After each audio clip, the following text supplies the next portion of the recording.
Bonjour à chacun. Pour cette méditation matinale, j'aimerais aborder avec vous un sujet que je pense que nos enseignements et nos exhortations ne doivent pas oublier. On parle souvent de la parole. C'est légitime.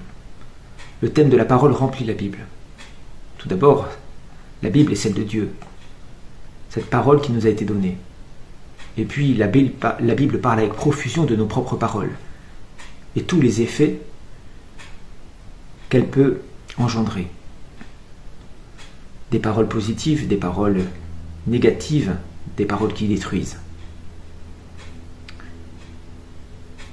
Et pourtant, cette parole nous dit qu'il y a un temps pour se taire et un temps pour parler. Nous comprenons donc qu'il y a un temps pour chacun de ces deux éléments. Le problème vient que nous parlons lorsqu'il est le temps de se taire, ou alors quand nous nous taisons et que nous devrions parler. On parle alors de silence lâche, de silence qui se compromettent. Ce n'est pas de ce type de silence que je veux parler ce matin.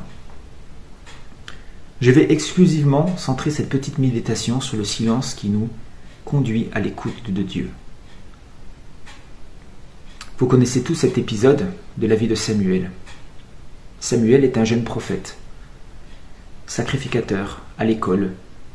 On pourrait appeler ça un disciple, au pied d'Élie. Élie a une longue expérience de l'écoute de Dieu. Dieu appelle par 3 fois Samuel. Samuel va voir Élie, et Élie lui donne la clé, la bonne attitude pour se présenter devant Dieu. Il lui dit « Tu parleras ainsi, Samuel. Parle, Éternel, car ton serviteur écoute. »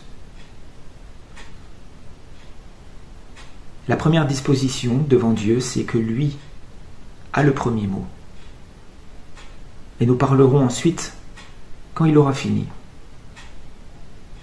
Ça peut paraître un peu sévère, mais nous avons tous des patrons au travail, par exemple. Il est évident que si je suis convoqué par mon chef à un entretien, c'est pas moi qui parle d'abord, c'est naturel. Bien sûr, je salue, mais après j'écoute. Je parlerai ensuite quand il me donnera la parole. Dieu est notre ami, c'est évident.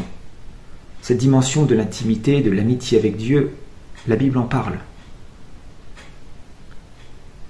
Néanmoins, c'est pas notre copain, c'est pas notre vis-à-vis. Ce n'est pas réservé à l'ancienne alliance d'avoir une démarche respectueuse envers lui. La crainte de Dieu, c'est le début et la fin de la parole de Dieu. Je voudrais lire avec vous un petit passage du psaume 40, psaume de David, mais qui nous parle de Jésus, qui prophétise à l'avance l'état d'esprit de Jésus face à son Père. Au verset 6, le psalmiste dit « Au sacrifice et à l'offrande de gâteau, tu n'as pas pris plaisir. » Je voudrais paraphraser en disant que souvent notre première attitude en nous approchant de Dieu est de vouloir approcher quelque chose, offrir un sacrifice, même un sacrifice de louange. Savez-vous qu'il y a un verset qui dit que même le silence est louange pour Dieu? C'est-à-dire qu'on peut même louer Dieu par notre silence. Donc notre première, et c'est humain, intention est d'apporter à Dieu, de dire combien il est grand, combien il est merveilleux. Au sacrifice et à l'offrande de gâteau, tu n'as pas pris plaisir. Mais alors à quoi a-t-il pris plaisir? Tu m'as creusé des oreilles. Tu m'as creusé des oreilles. Donc tu as formé mon oreille à t'entendre. Quand on creuse un trou, on cherche profond. Pour atteindre vraiment, soit le métal précieux qu'on veut trouver. Si Dieu creuse nos oreilles, c'est pour atteindre vraiment notre cœur. Et le psalmiste continue. Tu n'as pas demandé d'holocauste ni de sacrifice pour le péché, alors j'ai dit, voici je viens. Il est écrit de moi dans le rouleau du livre. Ensuite, il a parlé. Il a parlé pour désirer accomplir cette volonté, mais cette volonté, il l'avait bien entendue et bien comprise. C'est inutile de faire la volonté de Dieu avant d'avoir compris quelle était cette volonté. Et pour la comprendre, ça nécessite cette écoute patiente. et silencieuse. Un autre passage, en Ésaïe 50. Le Seigneur l'Éternel m'a donné la langue des savants.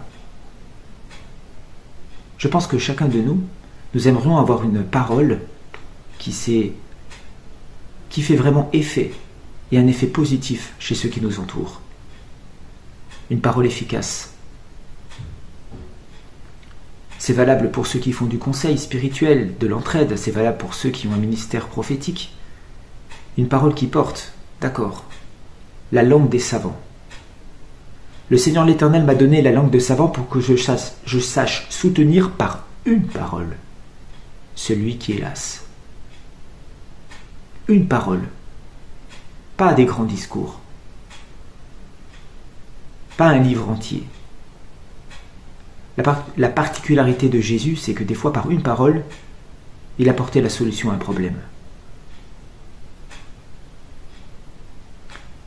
Alors, pour arriver à cela, que faut-il ? Il me réveille chaque matin.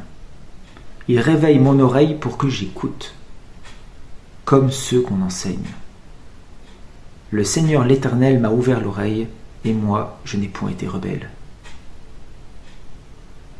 Voilà, mes amis, je vais conclure. Le temps m'y oblige sur ce passage. Voulons-nous rentrer à l'école de Dieu ? Voulons-nous vraiment devenir des conseillers, même des prophètes, des personnes qui sachent transmettre ce qu'il nous donne? Alors il faut absolument nous mettre à son écoute.